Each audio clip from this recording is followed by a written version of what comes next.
Hello everyone, good morning সবাইকে। তো এখন আছি আমি লাটাগুড়িতে। তো সেখানে গরুমারা ফরেস্টে আজকে আমি একটা নতুন এক্সপিরিয়েন্স করব, সেটা হচ্ছে এলিফ্যান্ট রাইড, মানে এলিফ্যান্ট সামনে যে কটেজগুলো তোমরা দেখতে পাচ্ছ সেইগুলো হলো ধূপজুড়ি এলিফ্যান্ট ক্যাম্প। এখানেও তোমরা থাকতে পারো, তবে আগে থেকেই অনলাইনে বুক করে নিতে হবে। ভাড়া হয় পার ডে 2200 টাকার মতন এক একটি কটেজ। এখানে প্রচুর লোক থাকে। কটেজের ঠিক উল্টো দিকেই রয়েছে ধূপজুড়ি এলিফ্যান্ট সাফারির অফিস রুম, এবং যে লম্বা টাওয়ারটা দেখতে পাচ্ছ সেখান থেকে আজকে আমি সেই এলিফ্যান্ট রাইডটা শুরু করব। তো তার জন্য দুদিন আগে আমি অনলাইনে বুক করে রেখেছিলাম এই এলিফ্যান্ট সাফারির জন্য, না হলে সাথে সাথে এখানে টিকিট পাওয়া যায় না। তার জন্য নিয়েছিল 1200 টাকা পার হেড। এলিফ্যান্ট সাফারির আমার সময় ছিল সকাল 7টার সময়। তো আমি 7টা বাজতে 15 মিনিট আগেই এখানে চলে এসেছিলাম। সকাল 6টার সময় হাতির একটা রাইড হয়। তো হাতিটা রাইডে গেছিলো। তো আমার হাতে কিছুক্ষণ সময় থাকায় আমি চলে এলাম পাশেই থাকা একটি জুট মিলে। এখানকার জুট মিল থেকে শুরু করে সব কিছুই গভর্নমেন্টের। এই জুট মিলটাও অনেক পুরনো এবং এখানকার মহিলারাই এটা চালায়। তো আমি জিজ্ঞাসা করলাম এখানে কি কি আপাতত তৈরি হয়। তো বলল যে এখন বর্তমানে পাপোশই তৈরি হয়, নিজের হাতে তৈরি করা পাপোশ, এবং সেইগুলো এখানে বিক্রিও করা হয়। তো আমি নিইনি, কিন্তু দেখলাম খুবই ভালো পাপোশ এরা বানায় এবং বিক্রিও করে। আর হ্যাঁ, এই এলিফ্যান্ট সাফারি করার জন্য অবশ্যই নিজেদের আইডি প্রুফ অরিজিনাল অবশ্যই নিয়ে আসতে হবে। অফিসে সেটা দেখাতে হবে, তারপরেই পারমিশন দিবে রাইড করার জন্য। তো আমিও নিয়ে এসেছিলাম আমার আইডি প্রুফ, এবং সেটা দেখানোর পরেই পারমিশন দিল। জেরক্স কপি চলবে না, এবং আগে থেকেই বুক করে আসতে হবে, নইলে এটা ফাঁকা থাকে না। এখন তো শুধু পাপোশই হয়। আমাদের এলিফ্যান্ট সাফারি করার সময় চলে এসেছে। হাতিরা প্রথম সাফারি করে চলে এসেছে। এবার ওদেরকে নামিয়ে আমরা হাতির উপরে উঠে চলে যাব এলিফ্যান্ট সাফারি করতে গভীর জঙ্গলের মধ্যে। তো একটা আলাদাই এক্সপিরিয়েন্স, আমার নতুন একটা অভিজ্ঞতা। আমি অনেক সাফারি করেছি, কিন্তু এরকম সাফারি আমি কোনোদিনও করিনি হাতির উপর উঠে। তো চলো দেখি কেমন লাগে। এবং প্রচণ্ড ভয় লাগছিল যে হাতির ওপর প্রথম লাইফে উঠে কোথাও সাফারিতে যাব। তো চলো চলো কি কি দেখতে পাই এই সাফারি করতে গিয়ে।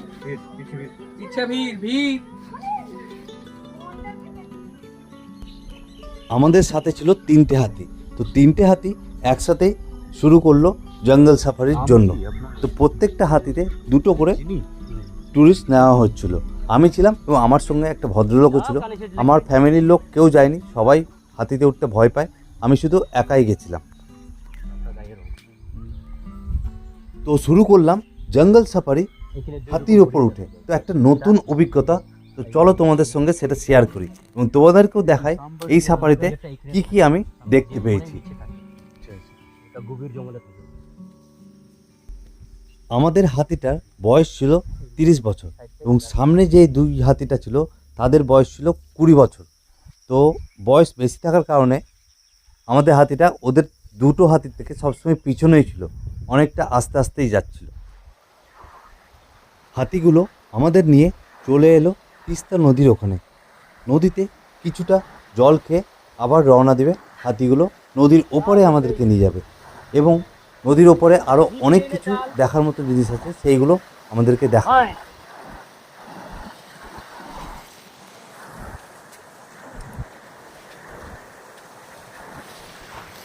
প্রথম প্রথম খুবই ভয় লাগছিল হাতির উপর উঠে যেতে।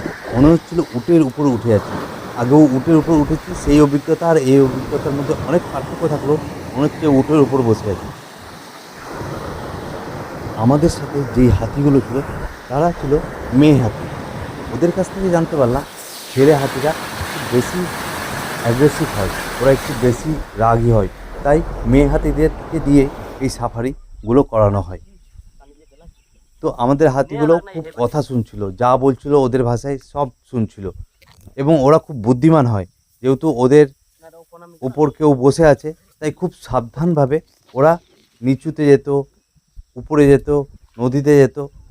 আর আমাদের খুব ভালো লাগছিল এই এক্সপিরিয়েন্সটা, এই অভিজ্ঞতাটা নিতে।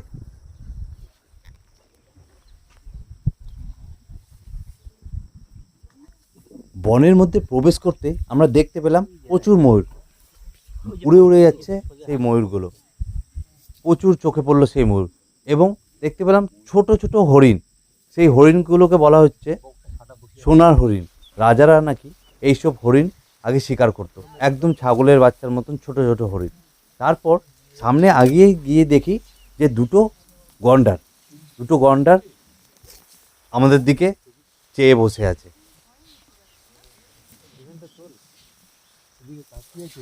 আমরা এই গন্ডার দুটির কাছে অনেকক্ষণ ধরেই দাঁড়িয়েছিলাম, ফটো তোলা হলো, ভিডিও করা হলো, তারপর আস্তে আস্তে আগিয়ে গেলাম।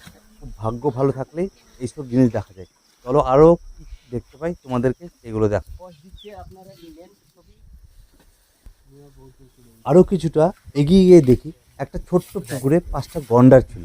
তো সেটাও আমরা খুব উপভোগ করলাম, দেখলাম, এবং সেখান থেকে বেরোলাম। এবং এই জঙ্গলের এত সুন্দর একটা আওয়াজ, পাখির আওয়াজ, বিভিন্ন রকম পশু পাখির আওয়াজ, একটা আলাদাই ফিল হচ্ছিল। তো সেখান থেকেও আগিয়ে গেলাম। আগিয়ে গিয়ে আমরা চলো সামনে আরও কী কী দেখতে পাই।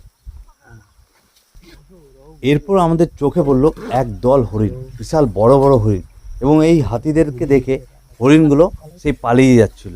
তো খুব ভাল লাগছিল এতগুলো হরিণ একসাথে যেতে। তো এই হরিণ দেখা হলো। আরও ছোটো ছোটো হরিণগুলো আমরা দেখেছি, কিন্তু ওরও সিঙ্গেল সিঙ্গেল করে দেখতে পেয়েছি, কিন্তু এখানে এক দল হরিণ দেখতে পেলাম।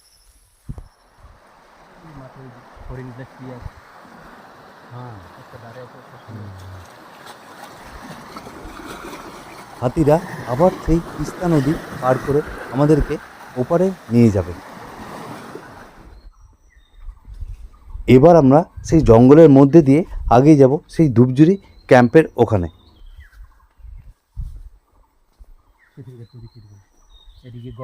তো যেতে যেতে রাস্তাতে আমরা অনেক কিছু দেখতে পেলাম, যেমন প্রচুর বাঁদর দেখতে পেয়েছি, প্রচুর রকমের সাপ দেখতে পেয়েছি, প্রচুর পাখি দেখতে পেয়েছি। আর হরিণ তো ছোটো ছোটো হরিণগুলো চোখে পড়ছিল অটোমেটিক, এবং প্রচুর ময়ূরগুলো দেখতে পেয়েছি। সবগুলো ক্যাপচার করতে পারিনি, কিন্তু এইসব জিনিস দেখতে পেয়েছি। আর ভাগ্য না থাকলে বেশি তেমন কিছু দেখা যায় না, তবুও তো আমরা অনেক কিছুই দেখেছি। লেপার্ড দেখতে পাইনি, বাদবাকি প্রায় সব কিছুই দেখতে পেয়েছি। তো এই একটা এক্সপিরিয়েন্স, মানে আমার যে অভিজ্ঞতাটা হয়েছে, দারুণ একটা অভিজ্ঞতা। আমার খুবই ভালো লেগেছে এইসব সাফারি করে, মানে হাতির উপরে উঠে জঙ্গল সাফারি করতে যাওয়া একটা দারুণ ব্যাপার। আমার খুবই ভালো লেগেছে। 1 ঘন্টা জঙ্গল সাফারি করার পর হাতিগুলো আমাদের আবার সেই গন্তব্য স্থানে রেখে দিল। তো নেমে যাবার পর হাতিদেরকে কিছু টাকা দিলাম, ওরা হাতিগুলো নিয়ে নিল।